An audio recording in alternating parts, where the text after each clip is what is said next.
नमस्कार दोस्तों, स्वागत है आप सभी का डेसिमल में। आज की वीडियो में हम लोग जीके जीएस के बहुविकल्पी प्रश्न डिस्कस करेंगे। जीएस और जीके के बहुविकल्पी प्रश्न डिस्कस करेंगे जो कि महत्वपूर्ण बहुविकल्पी प्रश्न हैं। और आपको ध्यान देना है कि ये सभी परीक्षाओं के लिए उपयोगी हैं, सभी परीक्षाओं के लिए, चाहे यूपी लेखपाल हो, यूपी पुलिस हो, या फिर सुपर टेट हो, यूपी टेट हो। जीके जीएस जिस भी एग्जाम में सिलेबस में है तो उन सभी के लिए इम्पोर्टेंट है। ठीक है, बहुविकल्पी प्रश्न है और बार बार परीक्षा में जो पूछे जाते हैं उन्हीं प्रश्नों को यहाँ पर लिया गया है। तो चलिए शुरू करते हैं जीके जीएस की ये वीडियो। काफ़ी इंपॉर्टेंट प्रश्न है तो शुरू करते हैं आज की वीडियो जीके जीएस की। ये पार्ट 2 है, पार्ट 1 भी आप लोग डेसिमल चैनल पर प्लेलिस्ट में जाकर देख सकते हैं। तो देखिएगा, पहला प्रश्न है यहाँ पर, राष्ट्रीय पर्यावरण इंजीनियरिंग अनुसंधान संस्थान कहाँ स्थित है। ठीक है, राष्ट्रीय पर्यावरण इंजीनियरिंग अनुसंधान संस्थान कहाँ स्थित है। काफ़ी इंपॉर्टेंट प्रश्न है, काफ़ी इंपॉर्टेंट है। ऑप्शन ए है नागपुर, बी है पुणे, सी है दिल्ली और डी है लखनऊ। तो राइट आंसर बताइए। राइट आंसर होगा इसका ए ऑप्शन। क्या होगा? A option, Nagpur. Right answer होगा राष्ट्रीय पर्यावरण इंजीनियरिंग अनुसंधान संस्थान नागपुर में है। तो right answer A option. A option first question का राइट आंसर होगा। बढ़ते हैं अगले प्रश्न की ओर। अगला है, एक्स किरणों की खोज किसने की थी। एक्स किरणों की खोज किसने की थी, प्रश्न पूछा जाता है। साइंस से ये प्रश्न पूछा जाता है, काफी इंपॉर्टेंट है। ऑप्शन ए है फैराडे, बी है लेबोजियर, सी है रोएंटजन और डी है इनमें से कोई नहीं। तो राइट आंसर बताइए यहाँ पर क्या होगा। राइट आंसर होगा सी ऑप्शन सेकंड का, रोएंटजन। तो एक्स किरणों की खोज, एक्स किरणों की खोज किसने की, राइट आंसर जाएगा सी ऑप्शन, रोएंटजन। ठीक है, रोएंटजन ने एक्स किरणों की खोज की थी। ठीक है, वेरी इंपॉर्टेंट जो बहुविकल्पी हैं, ठीक है, उन्हीं प्रश्नों को लिया गया है जो परीक्षा में बार बार पूछे जाते हैं। देखिए अगला है, राष्ट्रीय खेल दिवस किस दिन मनाया जाता है। ठीक है, राष्ट्रीय खेल दिवस किस दिन मनाया जाता है। ऑप्शन ए है 23 अगस्त, बी है 29 अगस्त, सी है 22 अगस्त और डी है 28 अगस्त। तो राइट आंसर होगा 29। ठीक है, 29 अगस्त को। ठीक है, 29 अगस्त को राष्ट्रीय खेल दिवस, राष्ट्रीय खेल दिवस 29 अगस्त को मनाया जाता है। राइट आंसर थर्ड का होगा B option, B option right answer होगा। आपको यहाँ पर एक पॉइंट ये भी नोट करना है कि जो राष्ट्रीय खेल दिवस है ये किसके जयंती के अवसर पर मनाया जाता है। तो याद रखना, मेजर ध्यानचंद्र की जयंती के अवसर पर मनाया जाता है। ठीक है, देश में हर साल, यहाँ पर नोट कीजिए, देश में हर साल 29 अगस्त को राष्ट्रीय खेल दिवस मनाया जाता है। यह दिन खिलाड़ी मेजर ध्यानचंद्र की जयंती के अवसर पर मनाया जाता है। किसके? मेजर ध्यानचंद्र की जयंती के अवसर पर। और इसी दिन राष्ट्रीय खेल पुरस्कार भी दिए जाते हैं। तो प्रश्न ऐसे भी पूछा जा सकता है, सुनिएगा, कि राष्ट्रीय खेल पुरस्कार किस दिन वितरित किए जाते हैं या दिए जाते हैं। तो राष्ट्रीय खेल दिवस के अवसर पर, ठीक है, दिए जाते हैं, जो कि 29 अगस्त को मनाया जाता है। और किसकी जयंती के अवसर पर मनाया जाता है या किसकी याद में मनाया जाता है। तो मेजर ध्यानचंद्र जी की जयंती के अवसर पर मनाया जाता है राष्ट्रीय खेल दिवस। और इसी दिन राष्ट्रीय खेल पुरस्कार भी दिए जाते हैं। ठीक है, काफ़ी इंपॉर्टेंट डे है। ठीक है, याद रखिएगा। बढ़ते अगले प्रश्न की ओर। अगला है, देखिए यहाँ पर, कादम्बरी पुस्तक के लेखक कौन है। कादम्बरी पुस्तक, तो नोट कीजिए, ऑप्शन ए है जयशंकर प्रसाद, बी है महादेव वर्मा, सी है सुमित्रा नंदन पंत और डी है बाण भट्ट। तो राइट आंसर क्या होगा? डी ऑप्शन, बाण भट्ट। बाण भट्ट यहाँ पर राइट आंसर होगा। कादम्बरी पुस्तक के लेखक बाण भट्ट होगा। ठीक है, राइट आंसर, इसके लेखक बाण भट्ट होंगे। फोर्थ क्वेश्चन का राइट आंसर डी ऑप्शन। बढ़ते हैं अगले प्रश्न की ओर। अगला है, भारत में सबसे बड़ा चिड़ियाघर कहाँ स्थित है। भारत में सबसे बड़ा चिड़ियाघर कहाँ स्थित है। ठीक है, भारत की बात करें, पूरे देश की बात कर रहे हैं कि सबसे बड़ा चिड़ियाघर पूरे देश में कहाँ पर स्थित है। ऑप्शन ए है मुंबई, बी है दिल्ली, सी है लखनऊ और डी है जूलॉजिकल गार्डन कोलकाता। तो राइट आंसर यहाँ पर होगा D option, zoological garden Kolkata में, भारत में। ये जो जूलॉजिकल गार्डन कोलकाता है ये भारत में सबसे बड़ा चिड़ियाघर है। भारत में सबसे बड़ा चिड़ियाघर जूलॉजिकल गार्डन कोलकाता है। राइट आंसर डी ऑप्शन होगा। बढ़ते अगले प्रश्न की ओर। 6 नंबर, देखिएगा, वेरी इंपॉर्टेंट है, दक्षिणी ध्रुव पर पहुंचने वाला पहला व्यक्ति। दक्षिणी ध्रुव पर काफ़ी इंपॉर्टेंट है, प्रश्न आ जाए तो एक बार कंफ्यूजन हो सकता है, तो ध्यान दीजिएगा, इसको नोट कर लीजिए। वेरी इंपॉर्टेंट में, दक्षिणी ध्रुव पर पहुंचने वाला पहला व्यक्ति, दक्षिणी ध्रुव पर पहुंचने वाला यहाँ पर पहले व्यक्ति की बात कर रहे हैं।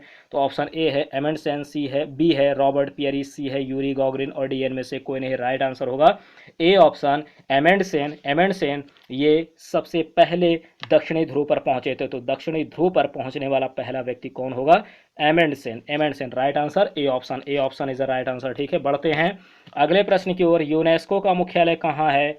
यूनेस्को का मुख्यालय कहाँ स्थित है? ऑप्शन ए है वॉशिंगटन, बी है पेरिस, सी है जेनेवा और डी है बर्न। तो राइट आंसर बताइए इसका क्या होगा? तो यूनेस्को के लिए राइट आंसर होगा, यूनेस्को का जो हेडक्वार्टर है, मुख्यालय है, हेडक्वार्टर, ठीक है, इसका होगा पेरिस में, पेरिस में इसका मुख्यालय होगा, ठीक है।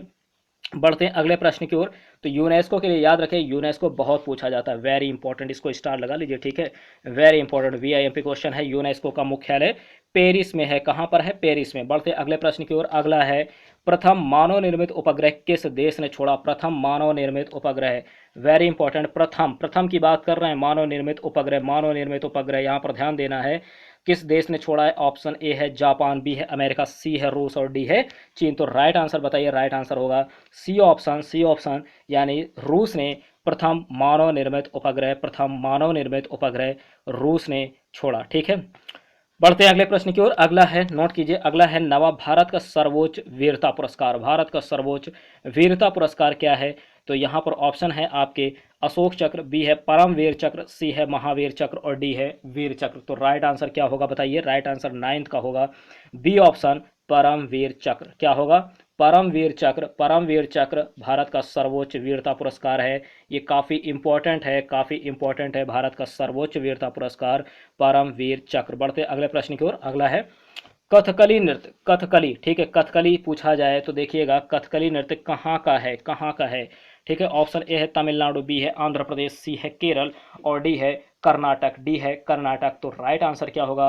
राइट आंसर होगा केरल। क्या होगा? केरल। कथकली कहाँ का नृत्य है?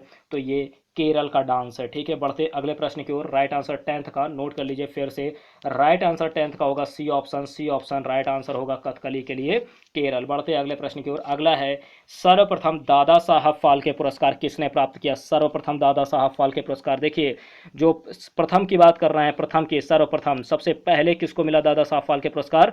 तो ऑप्शन ए है देविका रानी, बी है लता मंगेशकर, सी है पृथ्वीराज कपूर, डी है इनमें से कोई नहीं। तो राइट आंसर होगा देविका रानी। देविका रानी ने सर्वप्रथम दादा साहब फाल्के पुरस्कार प्राप्त किया। बढ़ते हैं अगले प्रश्न की ओर। 12 नंबर, 12 नंबर, यहाँ पर देखिएगा 12 नंबर से पहले दादा साहब फाल्के पुरस्कार के बारे में भी दिया है कि दादा साहब फाल्के पुरस्कार, ठीक है, इसका प्रारंभ दादा साहब फाल्के के जन्म दिवस पर, प्रतिवर्ष जन्म दिवस पर 1969 से 1969 से, तो इसकी शुरुआत कब हुई? तो ये सबसे पहले याद रखने वाली बात है कि दादा साहब फाल्के पुरस्कार की जो शुरुआत है वो 1969 से हुआ है, जो भारत सरकार द्वारा सिनेमा के क्षेत्र में दिया जाता है। और यह पुरस्कार उस व्यक्ति को दिया जाता है जो सिनेमा के क्षेत्र में महत्वपूर्ण योगदान प्रदर्शित करता है। तो किस क्षेत्र में है? तो याद रखिए सिनेमा के क्षेत्र में, सिनेमा के क्षेत्र में, ठीक है। तो किस क्षेत्र में दिया जाता है? सिनेमा के क्षेत्र में। जैसे अभी पार्ट 1 में, नोट ध्यान से सुनिएगा, जैसे कि जीएस और जीके के पार्ट 1 वीडियो में एक प्रश्न था कि सीवी रमन जी को नोबेल पुरस्कार किस क्षेत्र में मिला था? तो भौतिकी के क्षेत्र में। देखिए जो क्षेत्र होता है, ठीक है, किस फील्ड से रिलेटेड है, इससे भी प्रश्न पूछे जाते हैं। कोई भी पुरस्कार है वो किस क्षेत्र से संबंधित है, ये भी आपको याद रखना है, ठीक है। जैसे पार्ट 1 में आपने एक प्रश्न देखा होगा कि डॉक्टर सीवी रमन को नोबेल पुरस्कार किस क्षेत्र में मिला है, तो वहाँ पर राइट आंसर था भौतिकी के क्षेत्र में, ठीक है। तो उसी तरीके से पूछा जाए कि दादा साहब फाल्के पुरस्कार को किस क्षेत्र में दिया जाता है, तो सिनेमा के क्षेत्र में, ठीक है। और किस लिए? महत्वपूर्ण योगदान प्रदर्शित करने के लिए, महत्वपूर्ण योगदान प्रदर्शित करने के लिए। अब यहाँ पर बात आती कि सर्वप्रथम किसको दिया गया, तो सर्वप्रथम देविका रानी जी को दिया गया। और ये भी याद रखना है कि शुरुआत कब से हुई, तो शुरुआत 1969 से हुई। और किसके द्वारा प्रदान किया जाता है, तो भारत सरकार द्वारा सिनेमा के क्षेत्र में दिया जाता है, भारत सरकार द्वारा दिया जाता है। और आपको ये भी याद रखना है ये किसके याद में दिया जाता है, तो दादा साहब फाल्के के जन्म दिवस पर, ठीक है। तो बढ़ते हैं अगले प्रश्न की ओर। इतना आपको दादा साहब फाल्के पुरस्कार से याद रखना है। प्रथम किसको मिला? प्रथम है देविका रानी जी, ठीक है। बढ़ते अगले प्रश्न की ओर। निम्न में से किस वेबसाइट के संस्थापक जूलियन असांजे हैं? जूलियन असांजे किस वेबसाइट के संस्थापक हैं, ठीक है। वेबसाइट का नाम बताना है कि जूलियन असांजे किस वेबसाइट के संस्थापक हैं, काफ़ी इंपॉर्टेंट प्रश्न है। ऑप्शन ए है गूगल क्रोम, बी है नेटस्केप, सी है विकिपीडिया और डी है विकिलीक्स, ठीक है। तो राइट आंसर होगा 12 का डी ऑप्शन। नोट कीजिए 12 का डी ऑप्शन राइट आंसर होगा विकिलीक्स, ठीक है। तो जूलियन असांजे विकिलीक्स वेबसाइट के संस्थापक है, ऑप्शन डी राइट आंसर होगा 12 का। बढ़ते अगले प्रश्न की ओर। 13 नंबर, प्रारंभिक शिक्षा का निर्धारित आयु वर्ग, प्रारंभिक शिक्षा देखिए, ठीक है, ये प्राथमिक शिक्षा से रिलेटेड है। तो प्रारंभिक शिक्षा का जो निर्धारित आयु वर्ग है वो आपको बताना है 6 से 14, 5 से 12, 8 से 14, 6 से 12।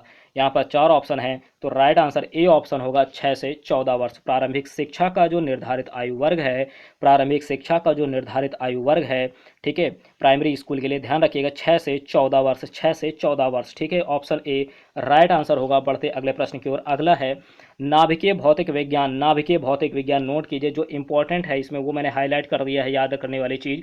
नाभिकीय भौतिक विज्ञान के जनक के रूप में किसे जाना जाता है?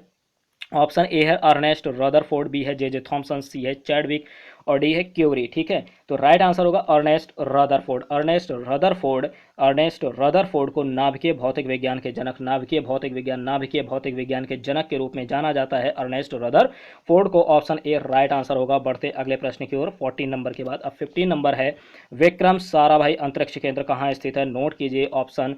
यहाँ पर सबसे पहले विक्रम साराभाई अंतरिक्ष केंद्र, आपको ध्यान देना है कि विक्रम साराभाई अंतरिक्ष केंद्र नाम ये, ठीक है, विक्रम साराभाई अंतरिक्ष केंद्र कहाँ स्थित है? ऑप्शन ए है बेंगलुरु, बी है तिरुवनंतपुरम, सी है चेन्नई और डी है श्रीहरिकोटा। तो राइट आंसर बी ऑप्शन होगा तिरुवनंतपुरम में विक्रम साराभाई अंतरिक्ष केंद्र स्थित है। बढ़ते अगले प्रश्न की ओर। 15 का राइट आंसर बी ऑप्शन, 15 का राइट आंसर बी ऑप्शन। बढ़ते अगले प्रश्न की ओर। अगला है 16 नंबर, अल्फ्रेड नोबेल ने किसका आविष्कार किया? अल्फ्रेड नोबेल ने किसका आविष्कार किया? सबसे पहले इनका नाम ध्यान रखना है कि किसका आविष्कार किया अल्फ्रेड नोबेल ने। ऑप्शन ए है टेलीविजन, बी है कंप्यूटर, सी है टाइपराइटर और डी है डायनामाइट। तो राइट आंसर होगा 16 का डायनामाइट। अल्फ्रेड नोबेल ने डायनामाइट का आविष्कार किया है। तो 16 का राइट आंसर होगा डी ऑप्शन, 16 का राइट आंसर होगा डी ऑप्शन। बढ़ते अगले प्रश्न की ओर। अगला है 17 number, air force flying college. देखिए इस तरह के भी प्रश्न पूछे जाते हैं जीएसजीके में इस तरह के भी प्रश्न पूछे जाते हैं, बिल्कुल हल्के में मत लीजिए। हर तरह के प्रश्न आपको तैयार रखने हैं। एयर फोर्स फ्लाइंग कॉलेज कहाँ स्थित है? एयर फोर्स फ्लाइंग कॉलेज कहाँ स्थित है? ऑप्शन ए है जोधपुर, बी है उदयपुर, सी है गुजरात और डी है दिल्ली। तो राइट आंसर होगा जोधपुर। क्या होगा? Jodhpur. Air force flying college Jodhpur में स्थित है। बढ़ते हैं अगले प्रश्न की ओर। तो ध्यान रखिएगा 17 का राइट आंसर ए ऑप्शन होगा, A option, air force flying college Jodhpur में स्थित है। बढ़ते अगले प्रश्न की ओर। इंडियन मिलिट्री एकेडमी कहाँ स्थित है? इंडियन मिलिट्री एकेडमी कहाँ स्थित है? यहाँ पर इंडियन मिलिट्री एकेडमी की बात कर रहे हैं। ऑप्शन ए है दिल्ली, बी है मुंबई, सी है देहरादून, डी है चेन्नई। तो राइट आंसर बताइएगा क्या होगा? राइट आंसर होगा सी ऑप्शन, देहरादून। देहरादून में Indian military academy very important, ठीक है, इसको इंपॉर्टेंट नोट रखिए। एयरफोर्स फ्लाइंग कॉलेज जोधपुर और इंडियन मिलिट्री एकेडमी देहरादून, ठीक है। तो इस तरह के प्रश्न जरूर आपको याद रखना है। जीके और जीएस से देखिए इस तरह के प्रश्न पूछे जाते हैं, ठीक है, बिल्कुल हल्के में मत लीजिए। हर तरह के प्रश्न आपको तैयार करने एग्जाम के पॉइंट ऑफ व्यू से काफ़ी इंपॉर्टेंट जो आपके एमसीक्यूज हैं जीएस और जीके में इस वीडियो में लिए गए हैं। तो सभी प्रश्न को आपको अच्छे से तैयार रखना है। इंडियन मिलिट्री एकेडमी कहाँ स्थित है? देहरादून में है, ठीक है। राइट आंसर होगा, नोट कीजिए 18 का सी होगा, ठीक है। बढ़ते हैं अगले प्रश्न में। अगले प्रश्न है राष्ट्रीय धातु विज्ञान प्रयोगशाला कहाँ स्थित है? राष्ट्रीय धातु विज्ञान प्रयोगशाला, नोट कीजिए। सबसे पहले राष्ट्रीय धातु विज्ञान की बात कर रहे हैं। राष्ट्रीय धातु विज्ञान प्रयोगशाला कहाँ स्थित है? ऑप्शन ए है लखनऊ, बी है दिल्ली, सी है जमशेदपुर और डी है बोकारो। तो बताइए राइट आंसर इसका क्या होगा? 19 क्वेश्चन का राइट आंसर होगा, नोट कीजिए, जमशेदपुर। क्या होगा? C option, Jamshedpur. राष्ट्रीय धातु विज्ञान प्रयोगशाला कहाँ पर स्थित है? तो जमशेदपुर में है, 19 क्वेश्चन का 19वें क्वेश्चन का राइट आंसर सी ऑप्शन होगा, सी ऑप्शन राइट आंसर होगा। बढ़ते हैं अगले प्रश्न की ओर। 20 नंबर और आखिरी प्रश्न, 20 और आखिरी, ठीक है।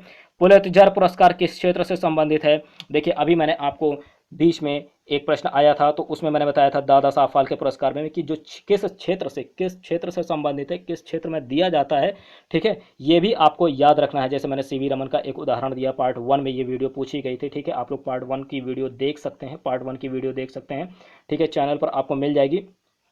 साथ ही साथ तो उसी तरीके से पुलित्जर पुरस्कार पूछा गया कि किस क्षेत्र से संबंधित है, इंपॉर्टेंट क्वेश्चन है। तो देखिए जो पुलित्जर पुरस्कार है ऑप्शन के अकॉर्डिंग सबसे पहले ऑप्शन देख लेते हैं। ऑप्शन ए है पत्रकारिता, बी है शौर्य, सी है संगीत और डी है खेल। तो राइट आंसर क्या होगा? राइट आंसर होगा पत्रकारिता। तो पुलित्जर पुरस्कार जो है वो पत्रकारिता के क्षेत्र में, नोट कीजिए, पत्रकारिता के क्षेत्र में पुलित्जर पुरस्कार दिया जाता है, ठीक है। पुलित्जर पुरस्कार किस क्षेत्र में दिया जाता है? तो पत्रकारिता के क्षेत्र में दिया जाता है। वेरी इंपॉर्टेंट, इसको वेरी इंपॉर्टेंट में टिक रखिए, वेरी इंपॉर्टेंट में टिक रखिए, ठीक है। बढ़ते हैं अगले, इसी के एक फैक्ट है, पुलित्जर पुरस्कार से ही रिलेटेड फैक्ट है, वो भी देखना है कि पुलित्जर पुरस्कार पत्रकारिता के क्षेत्र में दिया जाने वाला सर्वोच्च पुरस्कार है और कहाँ का है, ये भी याद रखिए, अमेरिका का है। कहाँ का है कि पूछा जाए पुलित्जर पुरस्कार कहाँ का है, ठीक है, तो ये अमेरिका का है, ठीक है। अमेरिका का सर्वोच्च पुरस्कार है पुलित्जर पुरस्कार, जिसकी शुरुआत 1917 में हुई, ठीक है। जोसेफ पुलित्जर ने अपनी वसीयत में इस पुरस्कार को शुरू करने की बात कही थी। पुलित्जर अमेरिका का ही नहीं बल्कि पूरी दुनिया में इसे पत्रकारिता का सबसे प्रतिष्ठित पुरस्कार भी माना जाता है। देखिए यहाँ से कई क्वेश्चन बनते हैं, ध्यान से सुनिएगा। सबसे पहले तो ये पूछा जाता है कि जैसे मैंने अभी क्षेत्र का बताया कि पुलित्जर पुरस्कार किस क्षेत्र से संबंधित है, तो राइट आंसर आप लोग सेलेक्ट कर लेंगे कि पत्रकारिता के क्षेत्र से, ठीक। आगे बढ़ते हैं। पूछा जाएगा कि ये पत्रकारिता के क्षेत्र में दिया जाने वाला पुलित्जर पुरस्कार किस देश से संबंधित है, तो राइट आंसर आप क्या सेलेक्ट करेंगे, अमेरिका। अमेरिका पूछा जाए दुनिया में सबसे ज़्यादा, दुनिया में सबसे प्रतिष्ठित पुरस्कार जो है पत्रकारिता के क्षेत्र में कौन सा है, दुनिया में या विश्व में पत्रकारिता के क्षेत्र में सबसे प्रतिष्ठित पुरस्कार, तो पुलित्जर पुरस्कार ही राइट आंसर लगाएंगे। साथ ही साथ इसको किसकी याद में दिया जाता है, देखिए जोसेफ पुलित्जर तो उनके नाम में आगे लगा ही होगा, लेकिन आगे का वर्ड ध्यान दीजिएगा, आगे का नाम जो है ये चेंज कर देंगे एग्जाम में, ये चेंज कर दिया जाएगा। तो आपको अच्छे से नाम भी याद रखना है कि किसके नाम पर शुरू किया गया है, तो जोसेफ पुलित्जर के नाम पर शुरू किया गया है। इन्होंने अपनी वसीयत में इस पुरस्कार को शुरू करने की बात कही थी। अच्छा, कब से शुरू किया गया, ये वेरी इंपॉर्टेंट है, ठीक है। आपको नाम याद रखना है, किस क्षेत्र से है और किस देश का है, ठीक है। विश्व में या दुनिया में ये सबसे प्रतिष्ठित पुरस्कार है पत्रकारिता के क्षेत्र में, ठीक है। और इसका जो सन है वो भी इंपॉर्टेंट है, तो किस सन से, 1917 यहाँ पर हाईलाइट है, ठीक है, कि इसकी शुरुआत कब से की गई, 1917 से की गई, ठीक। तो इतना आपको पुलित्जर पुरस्कार से इतना आपको याद रखना है, ठीक है।